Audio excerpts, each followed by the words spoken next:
Need of one? Okay. All right. I asked. Asked and answered. Okay. Last week we spent time defining the word authority. And so just in the interest of review, what does authority mean?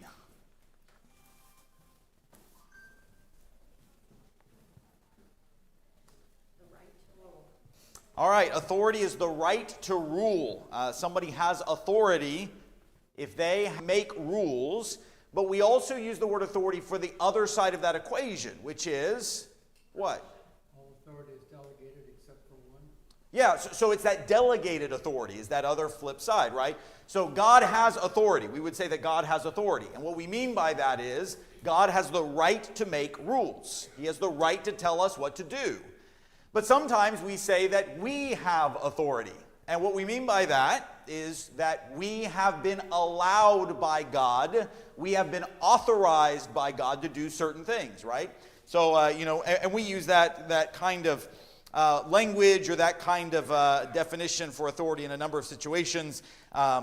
Maybe it's not the kind of thing we use just all the time, but I don't think it's foreign to us.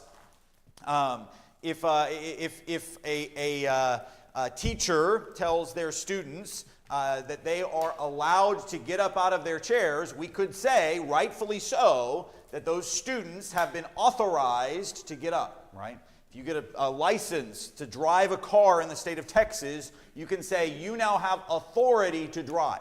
You don't have authority to make the rules. You don't get to make up how you drive, but you have been authorized to drive. And so authority can go in both of these two directions. Authority is the right to rule and the right to act. We ended our discussion last week by just asking the question and talking a little bit about why we should care about this. And again, that was the very end of our discussion. We got to wrap that up a little bit. Just to wrap that discussion up further, let me offer one more observation before we jump into the topic for today about why we should care about this topic. Why it's important that we should study authority and think deeply about and carefully about authority. And that is this. This is the last observation I want to make along those lines. Everybody follows some kind of authority, whether you like it or not. Everything that you do in your life, every choice that you make, every step that you take, and I'm talking about from mundane things to large choices or big things in life, everything that we do is done with somebody's authority backing it up. Now the question always has to be whether we are being granted authority by the right source or not, okay? So it's absolutely necessary then that we make sure that our authority is coming from God. And so we have to be careful to think about what is our authority? What are we allowing to give us permission to do this or that? What are we appealing to that allows us to make the choices that we do? And so that's where we're going to go with our discussion today. I want to talk about sources of authority. This question is kind of the question of the day. What gives us authority? Where do we find our authority? Authority is the right to rule, but when we're talking about our authority, what we have permission to do, we're talking about our right to act. And so what is it that grants us our right to act? What rules us? What or who is our king? Where do we find the right to do the things that we do? That's the question we're going to try to answer. So before we jump into the text, we're going to look at Matthew chapter 21 here in just a little bit. Comments or questions about last week or anything up to this point? Yeah, Greg.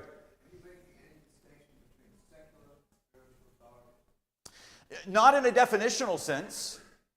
In terms of just the definition of the word authority and how authority works, I think they're identical. Now, ultimately, and we're going to get into that, I think, a little bit here today, we're going to find that if we allow secular authorities to be the primary or ultimate authority, like if we consider in our minds, for instance, that government is the pinnacle of all authority, then we're going to have problems, right? There is a greater spiritual authority that resides over government. So I hope that's clear. Definitionally, authority means the same thing. But what we ascribe ultimate authority to is going to affect how we worship, how we act, how we live our lives. Does that make sense? Okay. Definitionally the same thing, but practically different. Okay. Other comments or questions?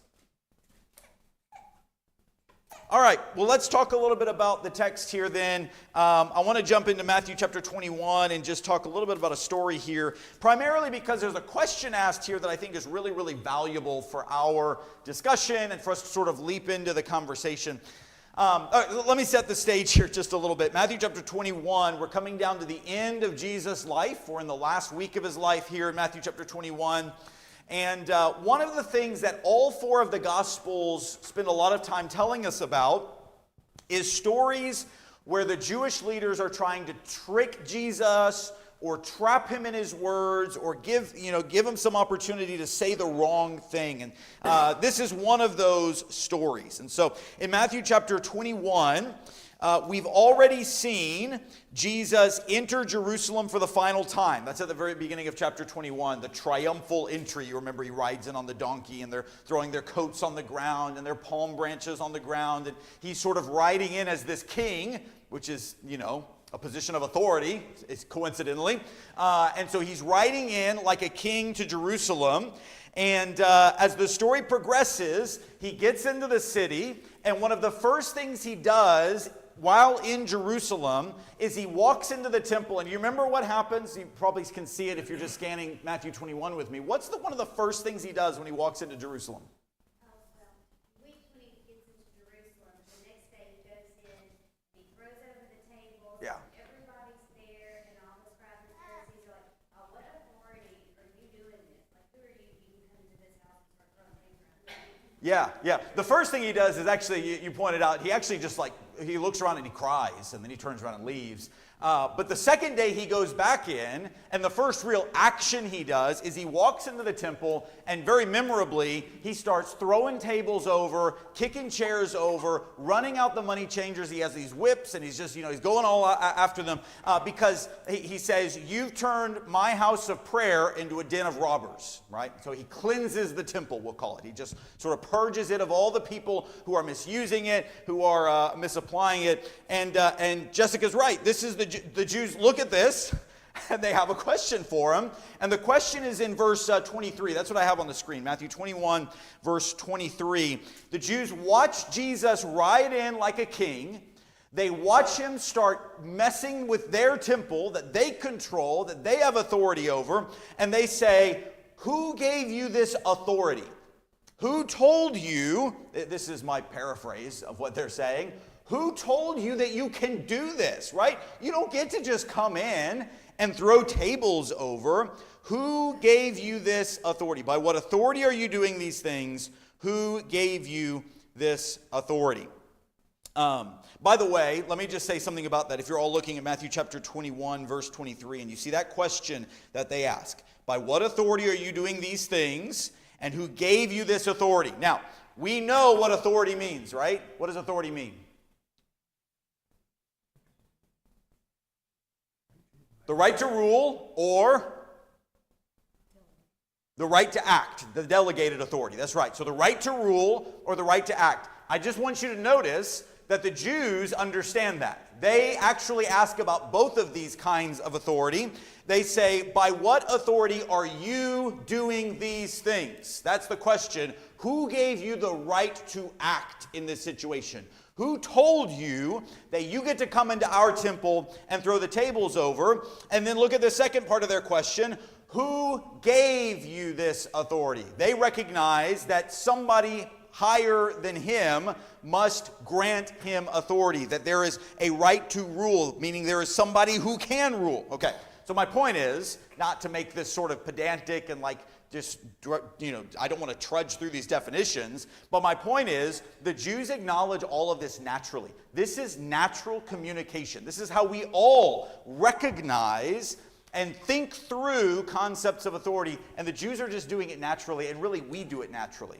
But we want to think carefully about it, which is why I keep bringing this up. Jessica, yes ma'am. So, this is the lesson that the kids are going over. It is, yeah. Yeah, we're right on track with that, so we had a big explanation about this. And, trying to explain to a 5-year-old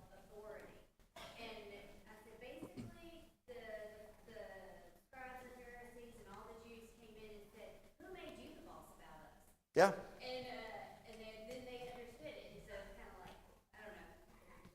Yeah. Made you the boss about me. You're not the boss about me. Yeah. Who made you the boss? And it's a question of role. How are you in that position of authority to do that? Who above you told you that you can come in and do that, right? Yeah, absolutely. Absolutely. Good. Other comments or questions there before we just make a couple more observations about this text? Okay. Okay, so they recognize then that there is a source or person who has authority, and they recognize that Jesus must have been granted that authority, right to rule, right to act. They understood the basics of authority intuitively, like we all do.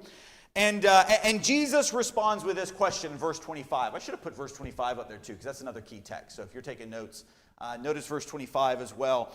Jesus responds with a question of his own. He's not going to take the bait, right? He's not going to, feed into their desire to trap him or to trick him. And so he responds with a question of his own, asking about the baptism that John the Baptist did way back in the beginning of Matthew's gospel. And so this is the question he asks in verse 25. Well, you tell me, the baptism of John was from what source? From heaven or from men? Okay, so Jesus turns the question around to them and asks them to think about who has authority.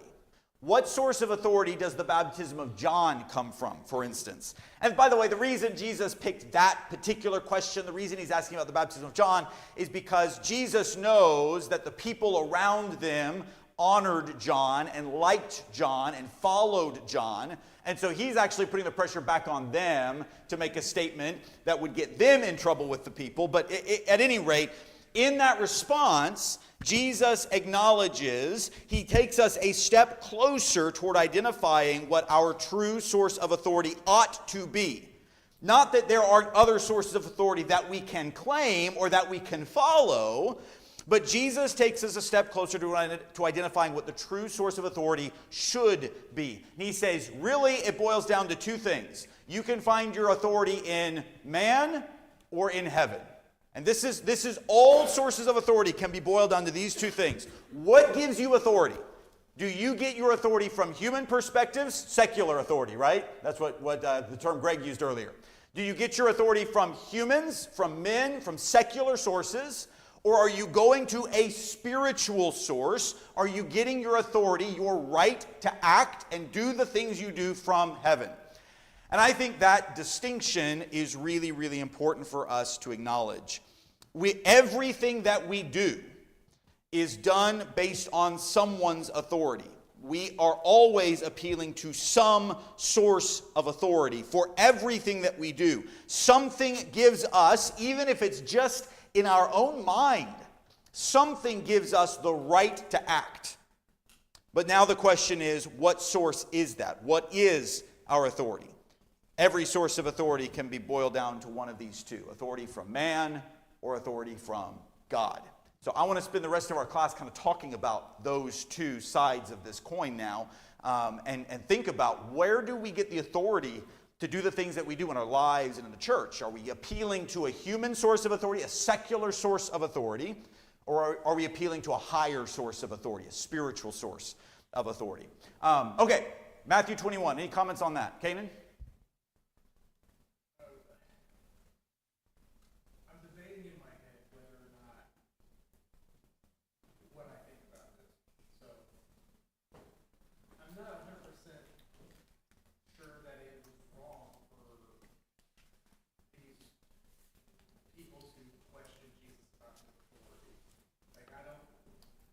Someone would just come into my home and start turning things over, I would start to question what authority, even if it was the Son of God, like I still wouldn't want to know. I mean, I teach my children, like, you do need to wonder where the authority comes from, maybe not like to their face, but you need to question what authority people are doing things from. So I'm not 100% sure what they're doing would be necessarily wrong. Obviously, their intention for something completely different. So, Yeah. Yeah, I don't know that I disagree with you. I don't think that the question is inherently wrong. Asking, hey, where'd you get this authority, right? Because Jesus gladly tells other people, I'm here because my Father sent me here, and I'm doing the will of my Father. Like, Jesus isn't unwilling to acknowledge his source of authority, or even at times that he is the authority himself, right? And so the question isn't inherently wrong, but I think if you're reading the Gospel of Matthew in particular, and some of the other Gospels as well, you start to see this pattern emerge, which calls into question the motives, right? So, yeah, I'm with you. I don't think the question is inherently wrong, but it's that motive of we're trying to trap him. We're trying to trick him. We're trying to make a point here, and he's not going to have any of that. Yeah, Ty? I think verse 26 kind of clears that up for us. That's to their intention. Because they were worried about the people, Yeah. not God. Clearly, their authority came from people, Yeah. and Jesus' came from God. Yeah, they were more interested in how the people were going to respond, and that was their fear all along. Was if we just let Jesus keep doing this, the people are going to follow him, right? So they were very concerned with their own power and authority and making sure that the people were on their side of the equation. Certainly. Okay. All right. Well, let's dive into this and talk a little. This is probably going to be the bulk of our discussion, at least in terms of my notes. What I have quite a bit on this. Authority from men. One of two sources of authority are going to be our appeal. We're going to appeal either to human sources of authority, secular sources of authority, and say that is what gives me the right to do the things that I'm doing. We're going to appeal to a spiritual source. We're going to appeal to heaven. We're going to appeal to God himself. And so let's just try to talk through. I want to try to share. I've got some examples of what authority from men looks like. What does that look like? To find our authority to act from human sources. I want to open it up first to y'all and see what does this look like practically? How do we find authority from men? Is that a clear question? I don't know if that's clear. But let's see what we got. Okay, elaborate on that, because that's a loaded term. An institution is established by men for specific purposes or as a result of a need that's identified. Okay. And it tends to form a lot of the basis of how society operates. One institution is defined to regulate this, another institution is defined to regulate that. And we have to know what institution is generating the authority. Because Oh. some institutions can be absolutely erroneous and false. Okay. Yeah. Especially if it's created by, organized by men without God's direction or guidance behind it at all. If we just say, here's this structure, this institution, this organization, and we're kind of talking in abstract terms about that. Maybe I have some points on the screen. Maybe I'll try to categorize this in one of them here in a minute. But if we just sort of plug in all of the, we've got this organization of this structure, and because of what this man-made organization or structure says, well, I'm just going to take that at face value, or I'm going to acknowledge that whatever that institution does or says is right. All of a sudden, we're following the authority of that institution. We're not looking anywhere beyond it, right? Okay, good. Jessica, then Andrea? So when you're saying authority of men, are you speaking like within the church or within like any organization? Like what I'm trying to get at is like we're talking about like the church, there's traditions that go on in, different churches and organizations and stuff like that that may not be authorized by God, but they've been doing it so long that it's almost like it is the rule, but Yeah. really it's just tradition. Yeah, that's the first one on my list. So yeah, I only put that up there because it's the first one up there. But yeah, so we're trying now. The first lesson, first week, I want to try to be clear with kind of my thought process here. First lesson last week, I wanted really just to help us understand what the definition of authority was. So we were talking about all kinds of different illustrations. We're really trying to get down to the nitty-gritty now. What does spiritual authority look like? Like when we start making decisions for our church or for our lives as Christians, what's telling us what we can and can't do? What are we allowing to guide us and direct us? And so Greg mentions these sort of large organizations or structures that humans create that certainly can start making decisions or rules for us, even in spiritual contexts. But yeah, Jessica mentions tradition, which, by the way, there's a whole chapter I asked y'all to read that Doy wrote about tradition. So I don't know if y'all read that. I hope that you did. I think he had a lot of really good thoughts about that. But this idea of tradition is one that can become a ruler or an authority in our religious life and our religious aspects, right, Greg? That's the basis of separation of church and state defined in the Constitution. Okay. Because you have authorities that clash. You know, religious authorities with clashing with governmental authorities. Okay. And so, when governmental authorities took on the role of religious authorities, then you had a problem. That's what was happening in England. That's what, you know, state church. Sure. And so,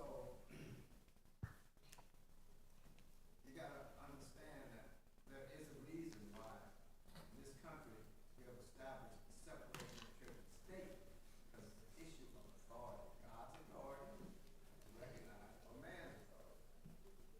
Yeah.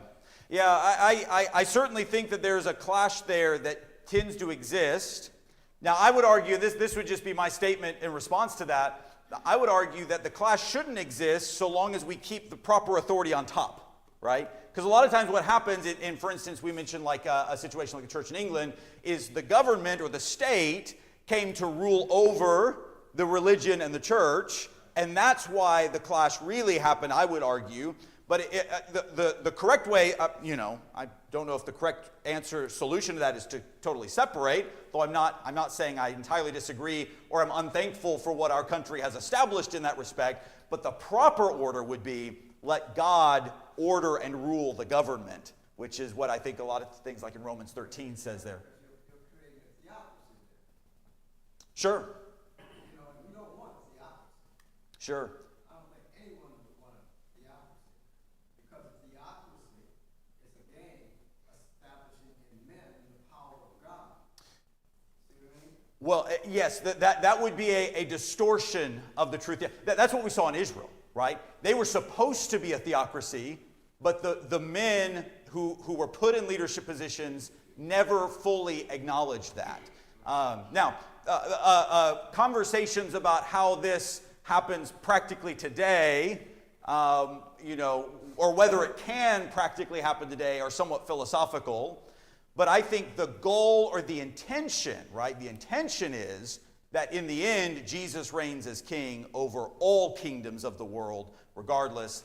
So yes, I'm not arguing that we ought to adopt theocracy necessarily, but that is whatever the true or ultimate goal must look like, it must be God over government, rather than God separate from government. Now, practically, that's a hard thing. I see Bill, and then we'll get Andrea. Yeah, I agree with Greg completely. Okay. It's interesting, your point is a good one, because like when we became Navy officers, the first thing we studied was something called Navy regulations, Okay. which cites as its authority for the Navy the Congress of the United States, Mm-hmm. which cites as its authority the Constitution of the United States, based upon the foundational document of the Declaration of Independence, which says are endowed by their creator with certain inalienable rights. So there really is a chain of command that goes all the way to the top structurally, Mm. but can easily be misused as well. Yeah. Okay. Interesting. Andrea? God as the ultimate authority is how we decide if we reject the authority of men. So my government might say they have authority to tell me to do something, but if it goes against God's authority, I'm under God's authority, not man's authority. You know, like Sure. with the apostles. Yeah, that's Acts. Yeah. Yeah, who do we choose? Well, Yeah. so if the authority is not coming from God, we reject that. There's a whole bunch of reasons people might reject man's authority, but for Christians, that should be why. In general, I feel like maybe people will reject it if they feel this authority is not for the common good, or not for my good, Mhm. or, this authority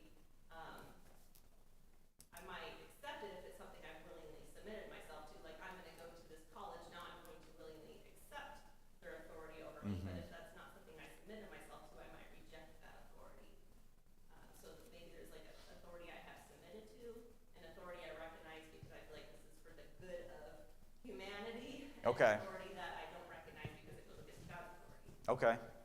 Those are some interesting distinctions. I haven't thought about some of those distinctions. I'm going to have to give that some thought. But good observations, I think, there. Jessica? Fun fact, all the YouTube videos, so I'm not 100%, I haven't looked it up, but it's on the internet, so it must be right. Absolutely. He was using the Church of England as an example of, if I remember correctly, it was one of the kings, I think Henry or whatever. He wanted to divorce his wife, but the church that was over it at the time said he couldn't, so he said, well, that's fine, I'm gonna start my own church. So it's kind of like, that, from what I understood, that's where the Church of England came from, and it's kind of like, you can't make these institutions to suit your own needs, because that's what he wanted at the time, so it's gonna change. Yeah. Which becomes almost he created his own institution, to go back to Greg's point, to suit his needs. And then there's another one, I'll go ahead and tell you, I got another word I'm going to put up there, self-rule. He decided he was going to be his authority. He wanted to do things his own way. Timothy, did I see your hand back there? I think that any authority is established by a social contract. You can't expect somebody to follow your authority unless they've agreed to it. Now, I'll say that some social contracts are forced to be established by force, but nevertheless, you're not, even if somebody's trying to rule by force, you're going to understand the terms of the contract. And throughout history, a lot of breakaways, civil wars are usually started on the grounds that the main governing body has broken that social contract. They're acting outside of their realm, and I think that what Jesus says about authority is that we need to try to live peacefully with the authorities in charge of us. Now, there's a lot of people in the world that will try to express their authority on you outside of the social contract that you agreed upon. And that's why the Bible says, that's why we're not just supposed to be pushovers and submit to any authority that somebody tries to relay on us. But when we do accept a social contract, we're supposed to act honorably and keep our word. And so we need to be thinking about if we're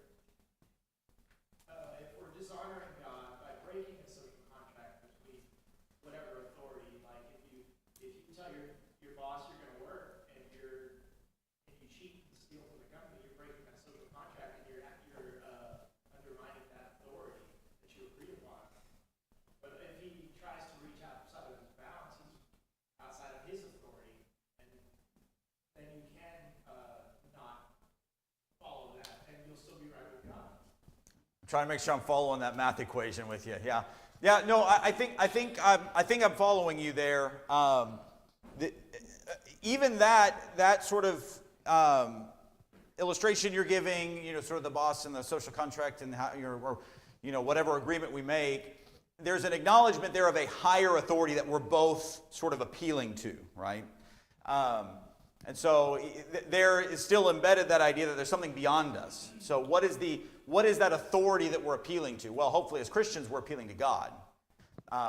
The point that I kind of want to drill down on here, though, is sometimes, even as Christians and in the church, sometimes I'm afraid that we, and I'm using that not as necessarily people here, maybe people here, but I'm not necessarily saying, I'm just like broadly saying, I think a lot of times we as humans appeal, even in our religion, to sources that aren't God. We don't go back up that chain of command far enough. And so that's when I'm suggesting that we're appealing to man's authority. And so this idea of tradition rule is one way that we do that, I think. Conversations, traditions that just are not right or wrong. They're just things that we do expediently, right?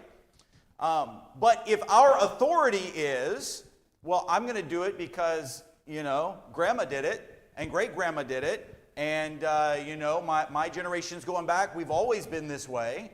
That's an appeal to authority that's not going to fly. We're not appealing to something beyond man, right? And let me just say one more thing here. I'm going to throw another one up here. I have this church rule, which is the category Greg mentioned earlier, the idea of institutions That's kind of the category I think I'm going to plug that into. Because sometimes we'll say, well, if my church says this is the way it is, then I'm just going to accept that, right? And by the way, this will appear in a lot of different ways. Sometimes we'll hear people say things like, well, I got to go ask my preacher what I believe about that. Well, no, you don't, because that's not your authority. That is a man-made authority. If you are appealing, your preacher, your pastor, whoever it is, may be right, but he's not right because he's your preacher or pastor, right? So sometimes we get these institutions or these structures that are man-made. It's a church or an organization or a denomination, and we place all of our sort of eggs in that basket, and we say, this is our authority. This is what we're going by, and that's simply not going to cut it. So let me pause there. What other examples like this can we think of? What other ways do we appeal to men for our authority to act in religious or personally religious or corporately religious context? What other appeals to men do people make? Yeah, Vicky. Well, I don't know if I'm on that track. Okay. I was thinking while you were talking and while he was talking. So, you have authority from God. That's undeniable. That's the basis for truth. But you have authority from man. That's based on their knowledge and their reasoning. So it doesn't go back to like an undeniable source. Yeah. Anytime you base your knowledge, we do it all the time because we have to, whether it's in the medical field or whatever. But that knowledge is questionable. It can always be questionable, where God's knowledge is not. Yeah, very good, very good. God is the only one who has ultimate authority because, well, I'll mention some of this at the end here if we have time, because he's the creator. Because he's the only one who knows how everything works and functions. He's the one who put it together, right? If you're talking about like the scholarly world and like writing academic papers and things, you always have to trace your sources, and you have to, if somebody makes a claim, you have to go back and find, well, what was their authority for that claim? How did they come to that conclusion? And you might go to this book, and guess what? That guy cited somebody before him, and you have to go say, well, who's the authority here? Who made that claim? And you can always question it. You can always say, well, how do they know? And sometimes, I don't know how many of y'all have, back when you were in college, were writing these papers, or in high school and you're writing these papers, sometimes you get to a source and it's just some guy making it up. And it's like, well, how did you come up with that, right? And that's the problem when we go to man's sources, because eventually you go back far enough and some tradition just made it up. Some church or some denomination just made it up. We have to go all the way back to God because he's the creator. He's the source. He's the authority in that respect. Yeah, Greg? Of course, it all gets muddied up when we look beyond our own nation. We look at the world. We have a pluralistic society. There are people who do not believe in God. Yeah. That's a growing number of people, by the way, statistically. Mm-hmm. So when you don't believe in God, what is your source? Yeah. Well, let's camp out there. What do people appeal to? They don't believe in God. What do people appeal to? Other men. In what way? How does that come out of their mouth when they make those appeals? Just like the scripture says, each man follows his own life. Each man is doing what they think is right. They think is right. Yeah. Anybody else, like God, telling you what they think is right. Okay, that's the days of the judges, right? The days of the judges. There was no king in Israel, which, by the way, is already strike one against Israel because there was supposed to be a king. His name was Yahweh, and they refused to follow him. But because there was no king in Israel, every man did what was right in his own eyes. This is what I won't put it on the screen, but I'll talk about it right now. This is what I would call self-rule. People appeal to themselves, and it'll come across in ways like this. They'll say, well, I feel like this is the way it needs to be. Or I think that this is the right choice to make, or this is what I'm allowed to do, right? People allow themselves to be the rule or the authority, but that's no better than any other man being your source of authority. Jeremiah says that man is incapable of directing his own steps, right? And so this idea of self-rule comes about, or conscience rule, right? I feel like this is the way it should go. And I'm with you, Greg. This is becoming a monumental problem in our society because everybody is a god in their own rights. Everybody is a god to themselves because they have rejected God. Many people in our secular society have rejected God, and because of that, they've rejected the ultimate source of authority. And when you reject the ultimate source of authority, all of a sudden it's me. I'm the source of authority. By the way, if you want to read some literature on this, go Google postmodernism. It is horrifying. And there's no end to it. So it's self-rule. Jessica? When you were saying, like, where do you get your authority from if it's not from God, I would argue that it would be like the collective morality of everyone in this area. And it can be it can be different for different areas, different countries, or whatever. And some people say, oh, that's wrong, or oh, that's good, or that's bad. And it's just kind of like what they've all decided is the morality of it, and it'll be different in different countries. Yeah. But even then, it's kind of like it'll be skewed. It won't always line up to what God says. But who put it in us to have any kind of moral compass at all? Why were we made that way? Yeah. And then ultimately, it still comes back to God. And he's like, well, you can just keep arguing it all night long, but he's there. Yeah. Jessica keeps mentioning like the next thing on my slide, which is majority rule. Like we appeal at times to the majority. Well, everybody's doing it, right? To which my mom would say, if everybody was jumping off of a bridge, would you jump too? Everybody's doing it, right? And if everybody else is doing it, then it must be okay. Right? So this is the way a lot of people argue. And you're right, a lot of that will end up being cultural. Everybody in the greater Houston area is doing this thing, right? Or they're putting on this kind of function, or they're having this kind of study, or they're doing it this way, or maybe that's more broader speaking. People in the United States, churches do it this way. This is the way they do it. You go over to other countries, you talk about muddying the water with different countries and things like that, and cultures. It'll look very different.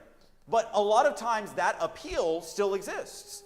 Well, if everybody's doing it, they couldn't possibly all be wrong, could they? By the way, this is my new illustration for this point, and I don't know if it'll ever go away until something new and crazy happens. There were a lot of people that did a lot of things during COVID, and we just all everybody's doing it. I'll be honest with you, I'm not sure that all of the things that everybody was doing during COVID, we should have gone along with. And, hindsight's 20/20, and hopefully we learn and do better in the future, but that was the way I heard people arguing on Facebook. Everybody's doing it. It's okay. Everybody's doing it. I don't know. That's not going to cut it. Let me say a couple of other things here. I may have seen some hands, but let me race through some of these. All right. Okay, here's another way this goes. People will appeal to scholarly sources or authorities in sort of a human realm. In other words, they'll look to people who think they know something.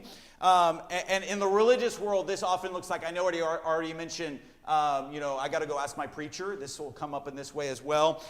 Or sometimes you'll hear people talking about the Bible or talking about what can we do as a church? And they'll say, well, all the commentaries say. Listen, I love me some commentaries. Don't misunderstand me. Read commentaries. I think they're valuable. I think they're great. But if that becomes our source of authority for determining what we feel like we can and can't do, then we have problems there. We talked about self-rule. Let me see if there's another one I want to talk about. Okay, comments or questions or other things to add to my list. Ignore my two majority rules. Thinking an authority from men that we should be accepting is the apostles' authority. But some people I've noticed have started rejecting, or maybe it's been happening a long time, like Paul's words. Okay. Because they don't like what he says about women. Or that, Sure. So like God has specifically said that they had authority, and then if you read passages like in 1 John 4 or 2 Peter 3, we're to accept the words from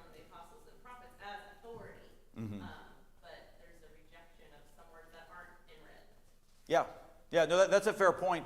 I would just personally probably alter that wording a little bit, just to acknowledge the fact that the reason we acknowledge their authority is because it comes directly from God, right? God, Jesus, Spirit, apostles, and prophets. We're going to track that. We're going to track that chain of authority here in a couple lessons. Yeah. So obviously, and let me say this, springboarding off of that.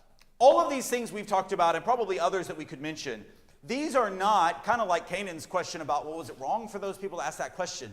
These things are not inherently wrong. It's not inherently wrong to have traditions. We have traditions here, right? We do things a certain way. We have Bible class before we meet for worship. That's a tradition. The Bible doesn't say, thou shalt have Bible class before you meet for worship. It doesn't say that, but it's a tradition we have here. There's nothing wrong with that. There's nothing wrong with necessarily the church setting up, having rulers in the church. The Bible even directs us to have elders and deacons, to have some sort of institution. And there's nothing wrong with following the church's lead on something. There's nothing wrong with identifying what a lot of people are doing and saying, maybe there's a reason a lot of people are doing that. Like, that's not inherently evil. Or even reading commentaries, or even just, God tells us that our conscience is meant to train us. So it's not wrong to have feelings like, this doesn't feel right, or this feels right. What becomes wrong is when we take any of these sources and say, that is the reason I'm doing this. That's where these become wrong. It becomes wrong when we say, I'm doing this practice or this thing because I feel like it. I don't know what God says about it, but because I feel like it, or because it's what we've always done, or because it's what the commentaries say. Charles?